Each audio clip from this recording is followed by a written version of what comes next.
What does a civilization leave behind when its voice is gone? Not only stone or bone or the dust of collapsed walls, sometimes it leaves a question, a pattern cut into clay, a cord tied in silence, a scar on a skull that should not exist. And centuries later, long after the language has faded, that question still waits for us.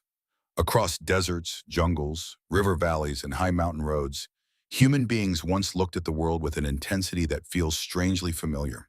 They studied the sky, tracked the seasons, shaped water, measured shadows, healed wounds, and searched for order in forces they could not fully see. In the remains they left behind, we find more than ingenuity. We find a kind of confidence, as if the boundary between mystery and understanding was once thinner than we imagine. This is not a story about lost superpowers or simple legends dressed as fact. It is something quieter and perhaps more unsettling. It is the story of how knowledge can appear early, vanish suddenly, and return to us only in fragments. A carved tablet, a mathematical rhythm, a machine no one expected. Again and again, history offers moments that do not fit neatly into the timeline we prefer. Maybe that is what makes these discoveries so moving. They remind us that the past was not populated by shadows. It was filled with minds as curious as our own, people who stood beneath the same moon and asked how the world worked. Some of their answers survived, many did not. So we begin here at the threshold between memory and evidence, wonder and restraint, not to chase certainty where none exists, but to listen carefully to what remains. Because sometimes the most revealing thing about history is not what it explains. It is what it refuses to settle. And once that silence begins to speak, it becomes hard not to wonder what else humanity once knew, and why so much of it now feels like an echo carried across time. What if the first great mystery was not a monument, but a machine small enough to hold in human hands? In 1901, off the coast of a quiet Greek island, sponge divers surfaced with bronze fragments lifted from a Roman-era shipwreck. At first glance, the pieces looked unremarkable, corroded by salt and time into rough green lumps. But hidden inside them were teeth, gears, and circles so finely arranged that the objects seemed to belong to another age entirely. This would become known as the Antikythera Mechanism, though even the name feels too modest for what it suggests. Reconstructed piece by piece, it appears to have been a device for tracking celestial cycles, the motion of the sun, the phases of the moon, perhaps even eclipses and planetary positions. It was, in essence, a way of turning the sky into motion you could hold, a cosmos translated into bronze.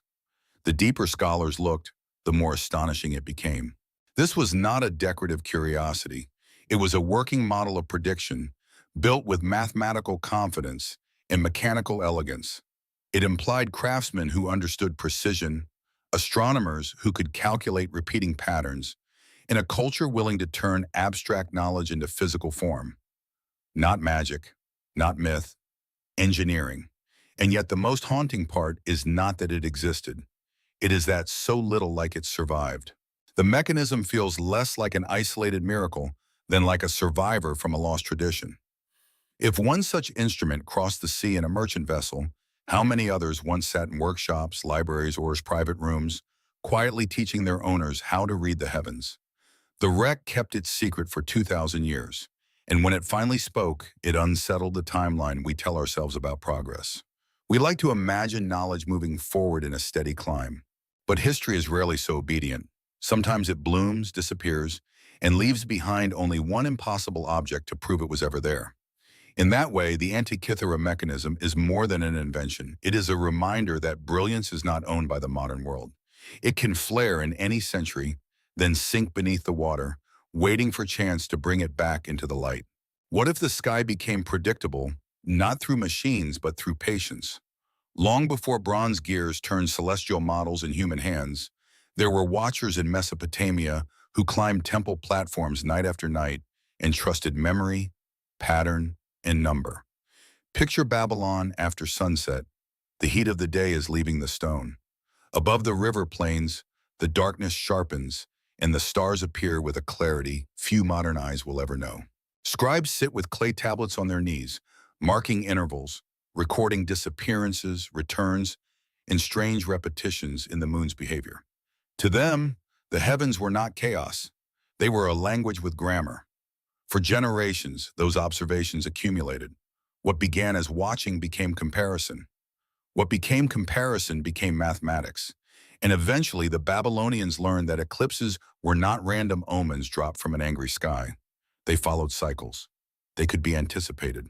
The moon, the sun, and the shadow of the earth moved in rhythms subtle enough to escape a single lifetime, but not a civilization willing to keep count. That is what feels so modern about their work. Not the conclusions alone, but the method. They tracked recurrence over decades, perhaps centuries, using a numerical system flexible enough to divide circles, time, and motion with remarkable elegance.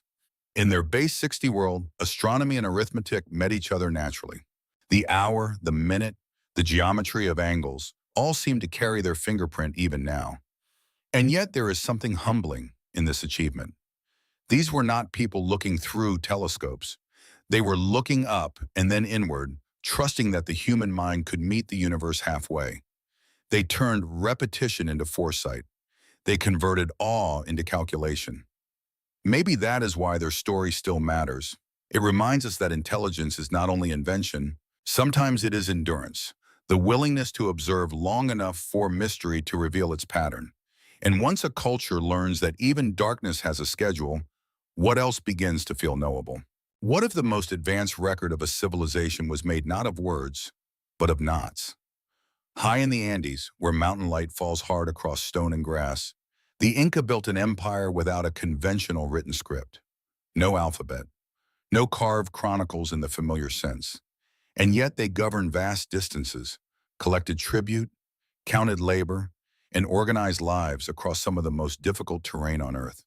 Their memory may have hung from strings. These objects are called quipus, bundles of colored cords with knots tied in deliberate positions. At first, they can seem almost modest, like tools for accounting and little more.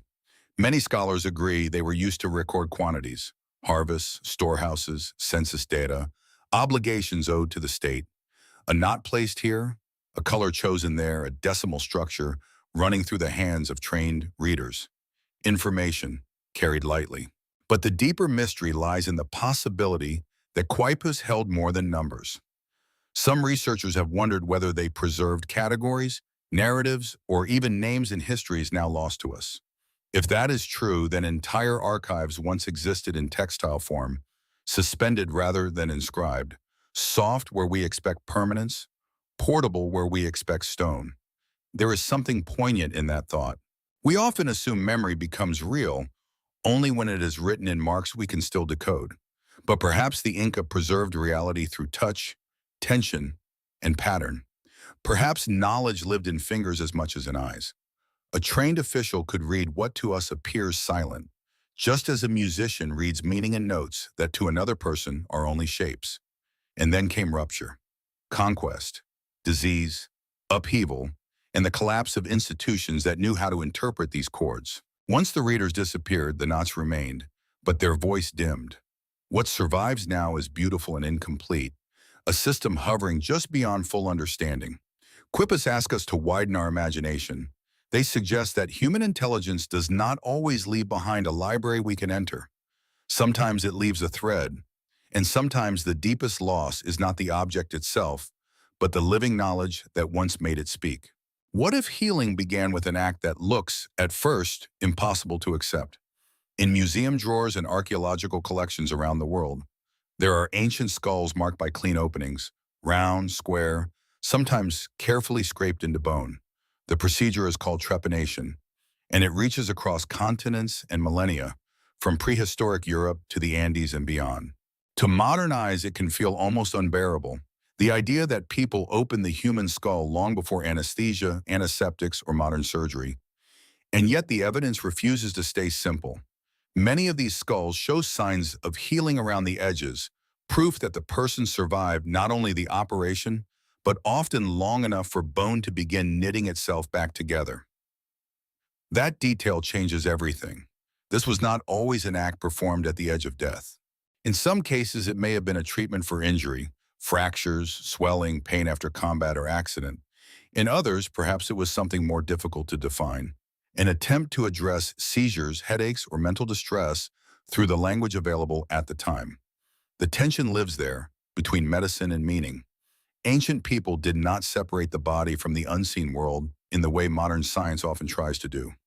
A wound could be physical and spiritual at once. Suffering might have demanded both practical skill and ritual interpretation. To cut into the skull was not necessarily ignorance. It may have been courage shaped by the tools, beliefs, and observations a culture possessed. What is striking is the precision some of these procedures reveal. The hands involved were not random or careless. They knew where to scrape, how to avoid shattering the bone, how to give a person at least some chance of living. That knowledge likely passed from one generation to the next, carried not in textbooks, but in practice, memory, and trust. Trepanation unsettles us because it places compassion beside danger. It reminds us that the history of medicine is not a straight path from darkness into light. It is a long human effort to relieve pain with whatever understanding was available. And when we look at those healed skulls, what we may be seeing is not brutality, but a desperate, intelligent tenderness reaching toward relief in a world that offered few certainties. What if one of the most elegant inventions in history was not designed to conquer distance, but to carry water quietly where life needed it most?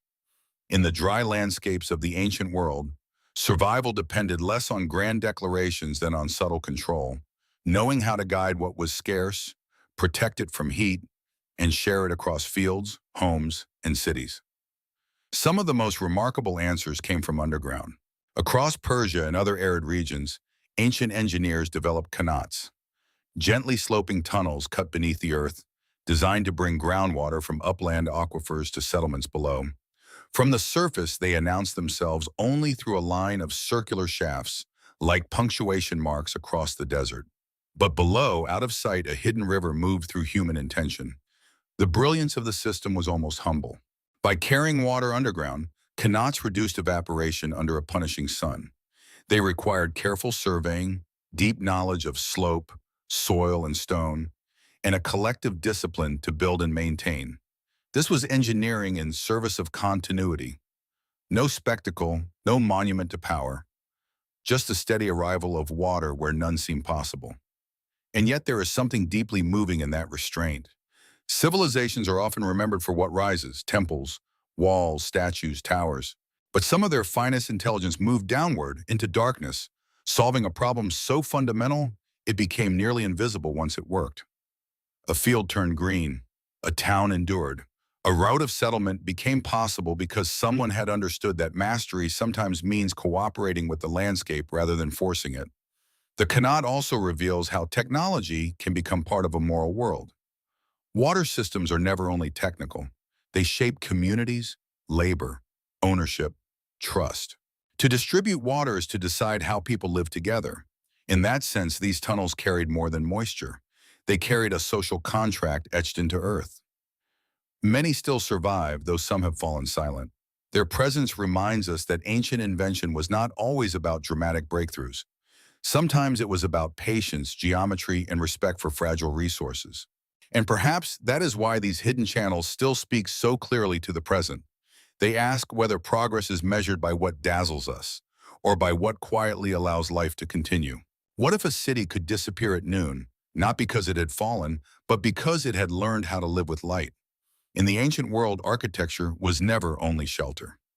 It was a conversation with climate, season, and the turning of the sky.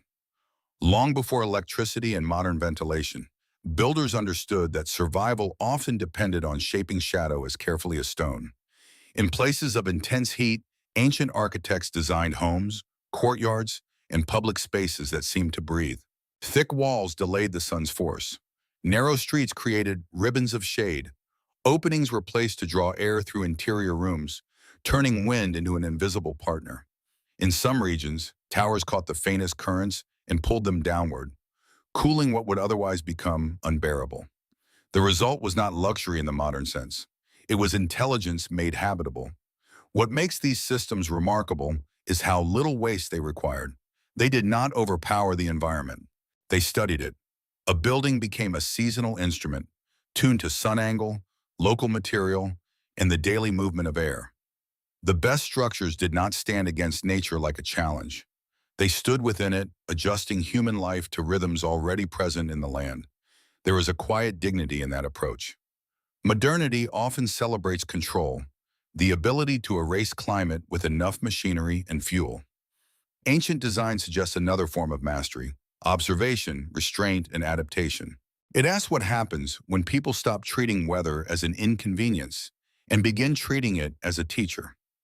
These vanished or overlooked techniques remain deeply relevant because they reveal something broader than construction.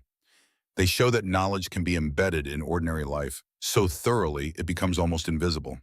A cool room at midday, a corridor that channels breeze, a shaded square where conversation continues through summer heat, these are not minor comforts. They are evidence of a civilization paying attention. And perhaps that is the larger lesson. Not every important invention announces itself as an object in a museum case.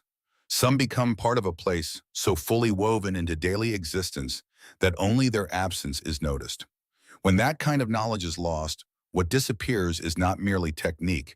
It is a way of listening to the world before trying to change it. What if the oldest map of the body was not drawn on parchment, but learned through touch, trial, and risk? In ancient Egypt, medicine grew in the shadow of temples and tombs, where the boundary between practical healing and sacred order was never cleanly divided. Priests and physicians worked in a world that saw the body as both material and meaningful, a vessel of flesh and a participant in cosmic balance. Yet within that spiritual landscape, careful observation flourished. Medical papyri that survived from the ancient Nile speak in a voice that feels unexpectedly sober. They list symptoms. They distinguish between cases that can be treated, cases that can be managed, and cases for which nothing can be done. Wounds are examined. Bones are described. Prognoses are offered with a frankness that still carries emotional weight across thousands of years. The language is not always mystical. Often it is clinical. This is what makes Egyptian medicine so compelling. It lived between worlds. A healer might use bandages, honey, splints, or stitching, while also invoking protective forces and ritual words. To modern ears, those approaches can sound incompatible. But to the people who practice them, they likely formed a single system of care. After all, illness is never experienced only as biology. It is also fear, hope, family, memory, and the search for meaning when the body begins to fail. There is also the quiet influence of proximity to death. In a civilization that prepared bodies for the afterlife, anatomical knowledge may have developed through repeated encounters with the structure beneath the skin. Even without modern science, patterns became visible. Organs had form. Injury had logic. Survival depended on noticing what repeated. The result was not modern medicine in an early costume. It was something older and more intimate, a disciplined attempt to reduce suffering with the tools and beliefs available. And that may be the thread connecting all healers across time. Not certainty, but attention. Not perfection, but the refusal to look away. When we read those ancient case notes now, we are hearing more than technique. We are hearing human beings trying to understand pain honestly. And perhaps that is where medicine truly begins. Not in mastery, but in the decision to observe another person carefully enough that their suffering becomes impossible to ignore. What if the deepest knowledge of the natural world was carried not in books, but in stories spoken beside firelight and pathways walked for generations? Long before laboratories cataloged medicinal plants, indigenous communities across the world had already built sophisticated understandings of ecosystems, where healing lived, when it emerged, how it should be gathered, and what balance it required. Imagine a forest not as wilderness but as memory. Every leaf has a season, every bark has a use. A root that eases fever might grow only in a certain soil, after certain rains, and only be taken in a way that allows it to return. This is not simply herbalism as a list of remedies. It is relationship. A medicine is never separate from place, from ethics, from the obligation to take without exhausting. What makes this knowledge so difficult to measure from the outside is also what makes it profound. It is ecological, cumulative, and embodied. And it lives in practice, in elders teaching younger hands what to notice, what to avoid, what to protect. It often includes observations so precise that modern science later confirms its value, though confirmation can sometimes arrive with the arrogance of discovery, as if something known for centuries became real only once written in a journal. That tension matters. Too often, traditional knowledge has been romanticized, dismissed, extracted, or repackaged without honoring the people who sustained it. Yet the enduring lesson is not merely that ancient communities got some things right. It is that deep knowledge can emerge from long intimacy with a landscape, from patient attention rather than technological distance. There is humility in that recognition. The modern world excels at isolating active compounds, naming structures, and testing mechanisms. But older ways of knowing often begin with a different question. Not just what works, but how humans belong within the living systems they depend on. Healing in that view is not conquest over nature. It is participation in a larger order. Perhaps that is why these traditions continue to resonate. They remind us that wisdom does not always arrive in the language of control. Sometimes it arrives through reciprocity, repetition, and care. And in an age that often treats the earth as inventory, such knowledge feels less like a relic of the past than a conversation we urgently need to resume. What if some of history's most remarkable inventions were never meant to survive, only to serve their moment and then vanish into ordinary life? Not every breakthrough was preserved in royal archives or buried in shipwrecks. Many were absorbed into habit, copied by hand, worn out by use, or forgotten because they worked so well no one imagined they needed to be remembered. Think of ancient dyes that held their color for centuries, concrete that hardened in seawater, lenses polished with startling precision, or alloys whose formulas seem to flicker in and out of the record. Again and again, archaeology uncovers evidence of skill that feels unexpectedly intimate with matter itself. Someone knew how the heat changed stone. Someone understood how minerals behaved in fire. Someone learned through repetition and failure how to coax durability from fragile ingredients. This is the quieter side of mystery. It is not always an object that appears impossibly advanced. Sometimes it is the gap between what remains and what must once have existed around it. A surviving wall suggests a vanished craft tradition. A fragment of glass implies furnaces, recipes, and patient hands. A tool of unusual balance points to generations of refinement no inscription bothered to describe. Why do such things disappear? War can erase them. Trade routes collapse. Apprentices die before teaching what they know. A ruling order changes and valued techniques become irrelevant. Knowledge is often more mortal than we like to believe. It depends on continuity, on communities, on the fragile chain between one practiced hand and the next. There is something deeply human in that fragility. We inherit the past not as a complete library, but as a shelf of damaged volumes with whole chapters missing. Yet even these fragments tell us enough to be humbled. They show that intelligence does not always announce itself with grand theory. Often it lives in craft, in fingertips, in the confidence to mix, carve, polish, measure, and try again. And perhaps that is the larger revelation. Civilization is not only built by ideas that can be written down, it is also sustained by knowledge that lives in doing. When that living memory breaks, the world can lose a technology without ever fully noticing the moment it went dark. What if the most enduring mystery is not how ancient people built these things, but why we are so surprised that they did? By the time we reach this point in the story, a pattern begins to emerge.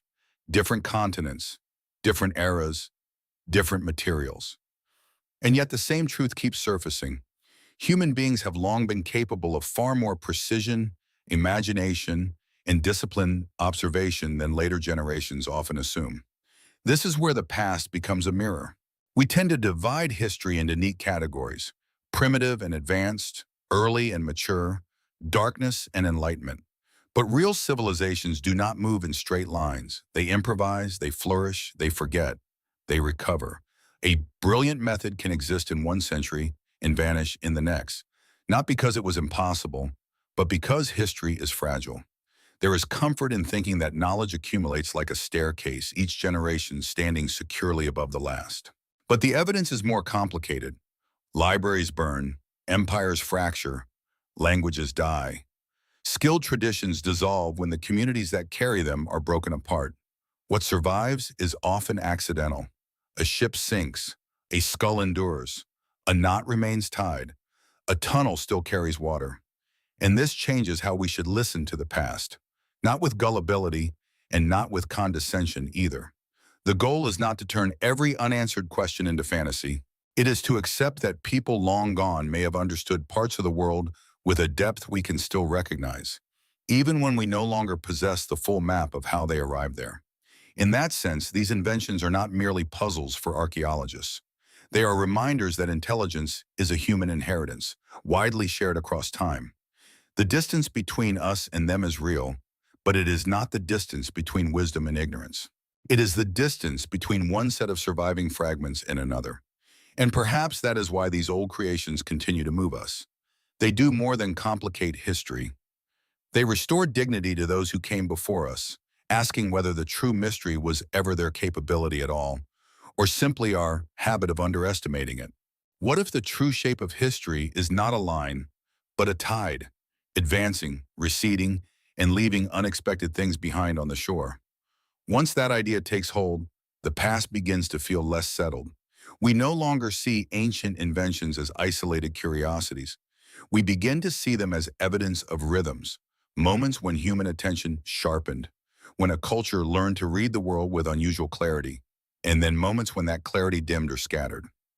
This does not make the past mystical. It makes it human. Every civilization lives inside limits: climate, conflict, disease, geography, memory. Under the right conditions, knowledge deepens, skills are refined, observation turns into method. But under pressure, even remarkable understanding can become brittle. A generation disrupted by famine or war may preserve food before formulas, shelter before scholarship. What disappears is not necessarily what mattered least. Often it is simply what continuity could no longer carry. That is why archaeology feels at times like listening through a wall. We hear enough to know a conversation once happened, but not enough to recover every word. A bronze gear suggests a school of mechanics. A surviving medical text implies countless lost cases and teachers. A chord system hints at an archive broader than anything we can now decode. The fragments do not merely show us what existed. They reveal how much has gone missing, and yet there is something quietly hopeful in that incompleteness. It means history is not closed. The Earth still holds unanswered questions. Museums still contain objects not fully understood. Landscapes still hide traces of old decisions, old needs, old brilliance. Discovery, in that sense, is not only about the past. It is about the present becoming humble enough to notice what earlier generations were trying to say. Maybe that is the gift these mysteries offer. They loosen the arrogance of certainty. They remind us that being modern does not make us final, and being ancient did not make others simple. Between their time and ours stretches not a hierarchy, but a shared effort to survive, to understand, and to leave something meaningful behind before the silence returns. What if the final lesson of these inventions is not about the past at all, but about responsibility in the present? Once we understand how easily knowledge can vanish, every archive, workshop, language, and tradition begins to look more fragile. We stop assuming that valuable things survive simply because they deserve to. Often they survive because someone protected them when it was inconvenient, obscure, or unfashionable to do so. That realization changes the moral texture of discovery. To study ancient ingenuity is not only to admire it, it is to ask what forms of knowledge in our own time are being neglected, dismissed, or allowed to erode. Not only scientific data or engineering methods, but local memory, artisanal skill, oral tradition, ecological understanding, and ways of seeing that do not fit easily into markets or institutions. The future will inherit us unevenly, just as we inherited the past. There is a temptation to imagine ourselves as the secure custodians of everything worth knowing, surrounded by digital abundance and endless storage. But preservation is never guaranteed. Files become unreadable, systems become obsolete, expertise narrows, communities are displaced. The modern world may be faster at producing information than any civilization before it, yet speed does not necessarily create wisdom, and accumulation is not the same as continuity. This is why the old inventions matter beyond their mystery. They warn us gently: a mechanism can sink, A script can fall silent. A practice can disappear when its last practitioner is gone. The loss may not even be recognized until much later, when someone encounters the residue and realizes a whole way of understanding once existed here. So perhaps the most human response is neither nostalgia nor triumph. It is care. Care for evidence. Care for memory. Care for the people and place that keep knowledge alive through ordinary repetition. Because civilization is not built only by breakthroughs. It is built by transmission, by the steady act of handing something meaningful across time. And if these ancient fragments have taught us anything, it may be this. The future will judge us not only by what we invented, but by what we chose not to let disappear. What, in the end, are we really searching for when we reach back into the ancient world? Perhaps not only answers, perhaps we are searching for recognition, the quiet, unsettling recognition that those who came before us were not strangers to wonder, uncertainty, ambition, or care. They lived inside mystery much as we do now. They measured what they could, imagined what they could not, and left behind traces of both. The inventions and practices we have followed through this journey do not form a single theory. They form a human landscape, a bronze machine mapping the heavens, knotted cords carrying memory across mountains, open skulls suggesting both danger and healing, hidden water channels turning dry land into settlement, medical observations written with clear-eyed honesty, ecological wisdom held in story and practice. Each one speaks in a different register, but together they describe a civilization of civilizations, humanity itself forever testing the edges of what can be known. And still, so much remains partial. That is not a failure of the story. It is the story. The past survives in fragments because time is selective, and because memory, whether personal or collective, is never complete. We inherit a world made of remnants, then spend our lives trying to assemble meaning from what remains. In that effort, we are not separate from our ancestors. We are continuing their work. Maybe that is the most enduring insight of all. Knowledge is never final possession. It is a relay, sometimes steady, sometimes broken, sometimes astonishingly resumed after centuries of silence.